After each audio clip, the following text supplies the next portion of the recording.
Hello, I made a little Arduino thingy again. This time it is a basic speedometer. The components here are very similar to something that I made last week, which was just a maximum speed logger. So instead of displaying the current speed all the time like that, it would just store whatever the maximum speed was seen over the lifetime of the program running.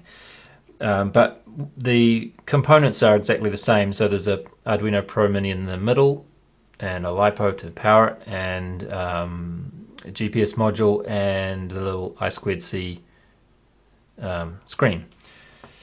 The differences from last time are that I'm using the U8G display library to show stuff on the screen, and I'm using hardware RX and TX, the UART connection on the Pro Mini, instead of using a software serial. The reason I'm using the U8G instead of the Adafruit display library like last time is mainly because I saw a video by Julian Eilert a few days ago where he was displaying some large numbers on the screen, which was exactly what I wanted to do for a speedo display. So I thought I'd give the U8G library a try because somebody else mentioned it to me in the comments on my other video, so I thought it was about time I tried that library. And the reason I'm using hardware UART instead of software serial for this is because I think there's a lot of data coming out of the GPS module, and when the Arduino receives it, it has to deal with that as interrupts. I think that's how it works. So it's taking time away from refreshing the screen to handle all of the information that's coming in from there. So I found that even though I switched to the U8G library, which I thought was going to make things faster, it still was giving pretty horrendous update rates for displaying the screen, until I just happened to pull the GPS off at one point when I was doing some testing and debugging. I just unplugged the GPS and suddenly the screen refresh rate went really fast. So I switched it to hardware UART, and it's still really fast. So moral of the story is you don't want to use software serial when you have a lot of data coming in and you're trying to do other stuff that you want to keep fast as well. Anyway, so what is the display here? We have obviously the large number is the current speed in kilometers per hour. The number in the upper left is the number of satellites that are currently being used to provide that speed reading. And the two spinners here are, the one on the left is changing rotation once per screen update. So that's just there to let me see that the program hasn't frozen. The one to the right of that is changing position once per GPS packet being read, and that's just to let me know that the GPS readings are coming in constantly. And originally I didn't have those there, of course, but I had quite a bit of trouble, and in order to figure it out I added those two little spinners as debugging readouts to let me know which part of the program the problem might be in. So let's just have a look at the program, and maybe we can. Alright, so obviously, yeah, we're using the U8G lib there. So the only connections you need are, apart from the obvious ground VCC for the GPS and the screen, you need SDA and SCL for the I2C connection.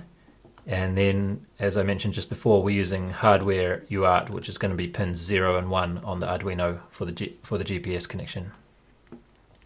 And most likely you will have to disconnect the receiver pin.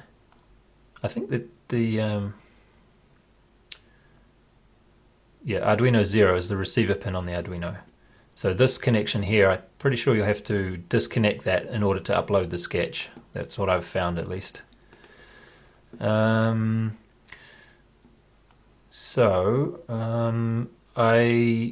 don't think I'll explain this too much because I've done a video on that before, but I'll put a link in the description to my video where I explain what's going on here. But basically we are just using this byte array to send some information to the GPS module on startup to tell it what kind of messages we want to receive, and in this case I'm using the nav PVT message.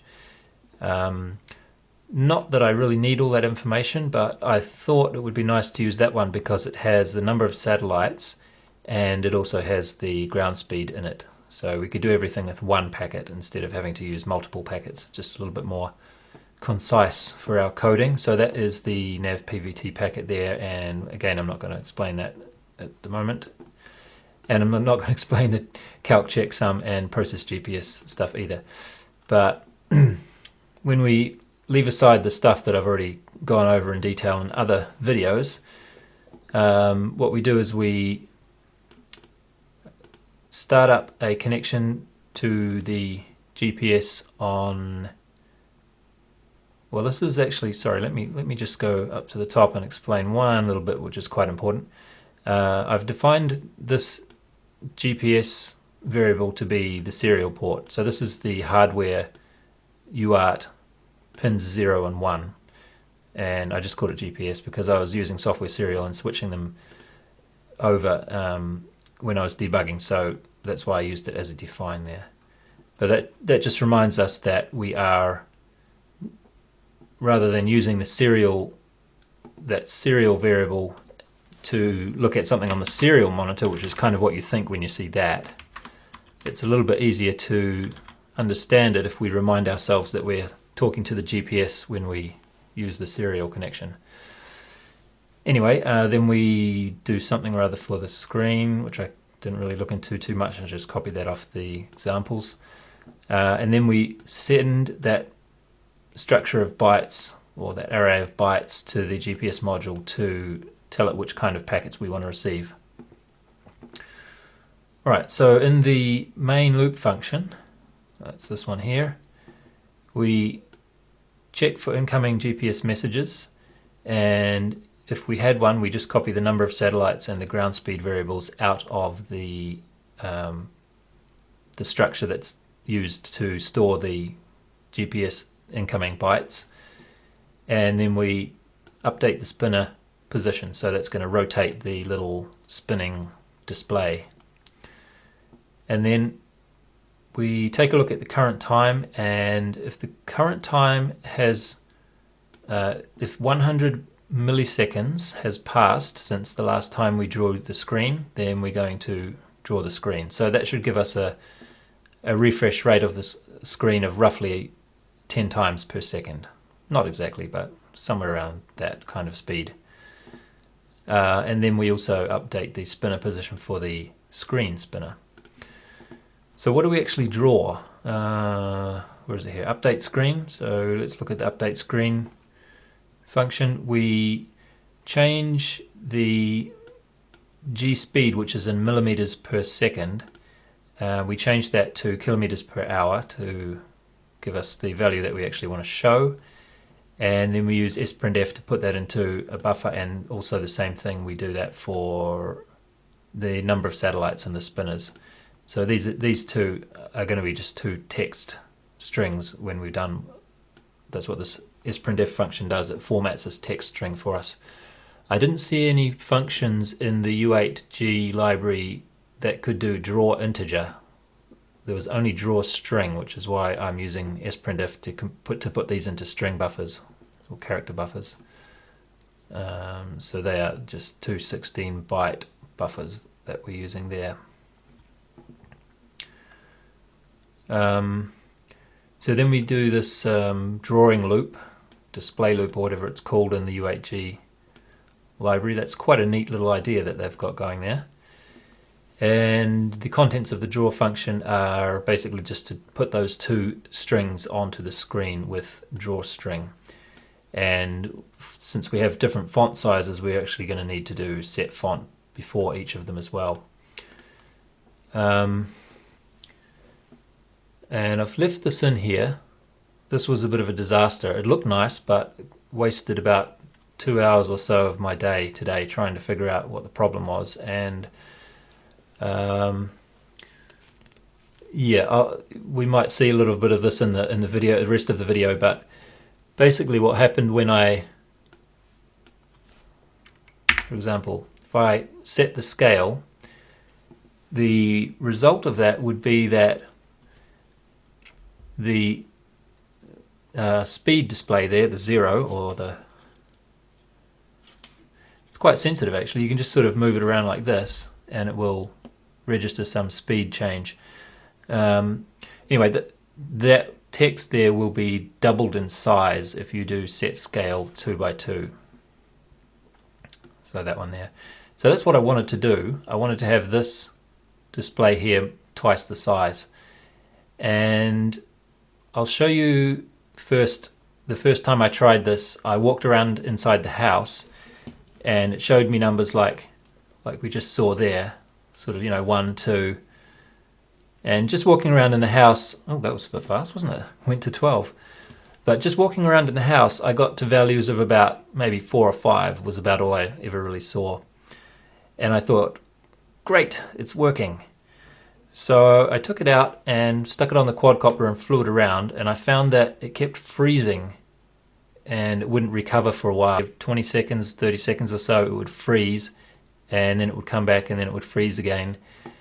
And after a lot of head scratching and testing, I found that if I just held it in my hand and ran, so I just ran as fast as I could across the backyard, every time this number became more than 1 digit. So in other words, if I ran fast enough to make this number become 10 kilometers an hour or more, it would freeze. So that gave me a clue that there was something weird going on with the number of digits that are displayed on the screen. And to make a long story short, it seems that when you do this set scale 2 by 2, it requires 4 times as much memory to display each character. So when I had 1 character on the screen, in other words 9 kilometers an hour or less, it was okay.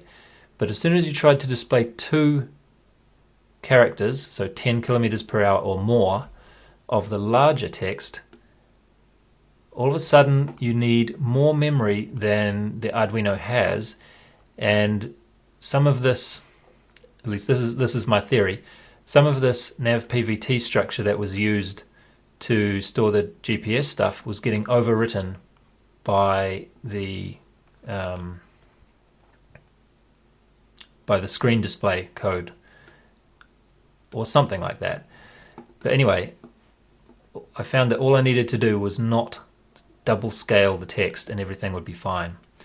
So for that reason, this text is a little bit smaller than I would like, but it's still big enough that we can see what's going on when we look at it through the run cam, which is sitting on top of the quadcopter and recording the flight footage around the outside with this screen at the bottom of the view. It's still big enough to see, fortunately. So enough talking about that. Let's have a look at some of the video that I got today while I was trying this stuff out. Okay, here's how I've stuck everything on. We have quad, and then we have battery, and then we have camera, and then we have GPS module.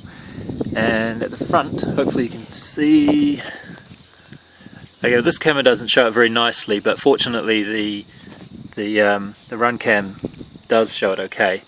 But you can see that we have 0 and, what is it? 10. So we've got 10 satellites and 0 speed. And if I take this for a little walk, we might be able to see the speed changing. Okay, so I'm walking at 4 kilometers an hour. 5. Right, so it works. Everything seems to be ready. And I used the Wi-Fi of the camera to get the picture in the perfect position. It's quite handy that, isn't it, when you can't really see what's going to happen. But everything's just sort of stuck on with precarious Velcro and sellotape and a little piece of pool noodle under the screen to tilt it up. And So I'm not going to do too much aggressive flying, but I just want to get an idea, just to check that it's working alright. And this is also, I don't have a battery alarm on here either, obviously, so just a quick little fly, and then we'll take it for a drive in the car and see how it compares with the speedometer on the car.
Okay, an hour and a half later, everything's back. Well, there's nothing to show that's different here. It's just the program that changed, isn't it?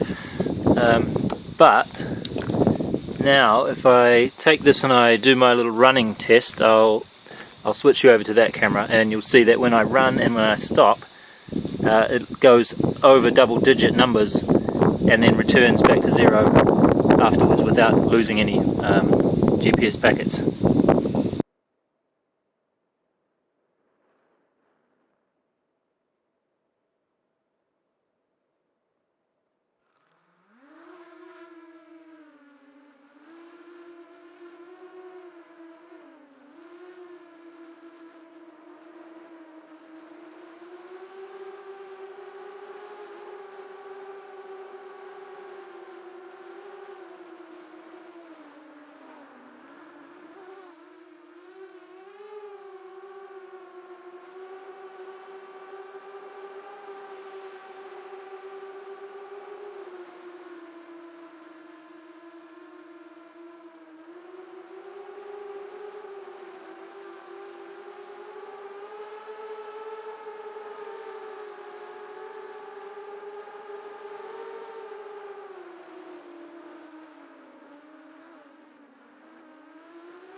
Alright, now I have stuck the, well, it doesn't really need explaining, does it? But I just thought it might be interesting to do this, to compare the speed of what the car is telling me versus what the GPS would say, and just see if they're any different.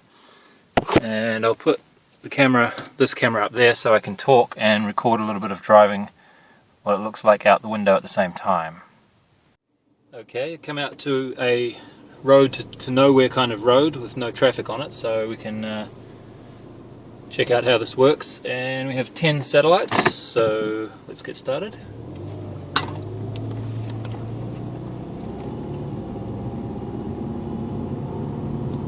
$25, $30, $35, $34, $35. It's pretty close, isn't it? What are we there? 40. Yeah, it looks like the car is reading a little bit. I think the car is reading slightly faster than the GPS number, which is kind of what I expected. So that means when I thought I was speeding a little bit, I wasn't actually speeding.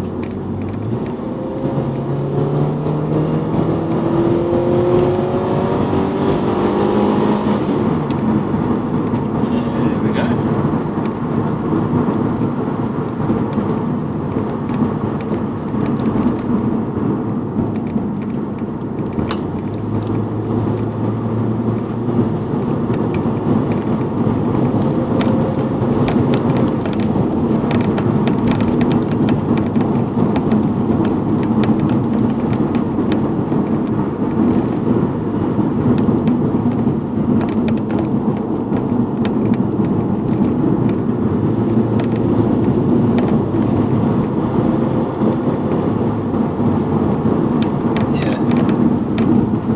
Like about 95-96% of the real value. What we see on the GPS is about 95% of what the car is telling us. So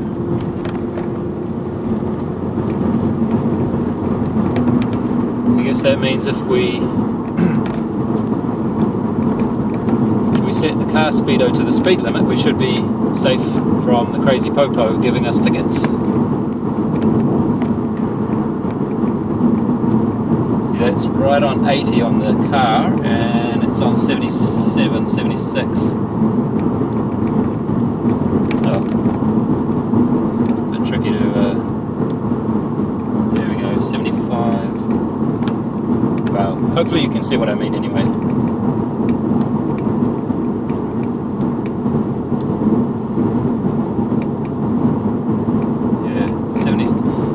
It's like 76 when the car says 80.